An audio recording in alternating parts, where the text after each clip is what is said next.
मध्य प्रदेश में यूके से आने वाले 5 मुसाफिरों में कोरोना के नए स्ट्रेन का मामला सामने आने के बाद महकमे सेहत में खलबली मच गई है। महकमे सेहत के जरिए यूके से आने वाले मरीजों की कॉन्टैक्ट हिस्ट्री को जहां तलाश किया जा रहा है, वहीं हुकूमत ने महकमे सेहत के मुलाजमीन को मुस्तैद कर दिया है। मध्य प्रदेश के वज़ीर सेहत प्रभुराम चौधरी का कहना है कि अब तक यूके से 365 के करीब मुसाफिर रियासत में आए हैं, जिन पर सख्त निगहदाश्त रखी जा रही है और जिन मुसाफिरों में कोरोना के नए स्ट्रेन की दरियाफ्त हुई, उनका मखसूस वार्ड में रखकर इलाज किया जा रहा है।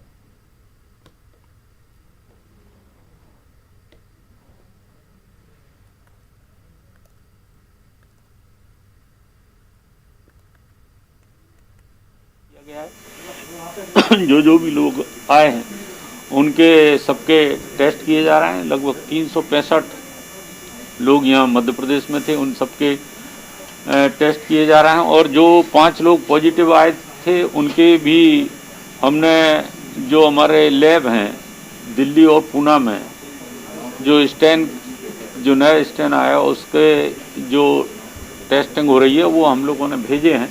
और सबको, जो भी लोग हैं उनको पूरा आइसोलेट किया गया है, उनको हॉस्पिटलाइज भी हम लोग कर रहे हैं जिनको दिक्कत है, जिससे कि आगे उसका कहीं किसी तरीके से विस्तार ना हो पाए।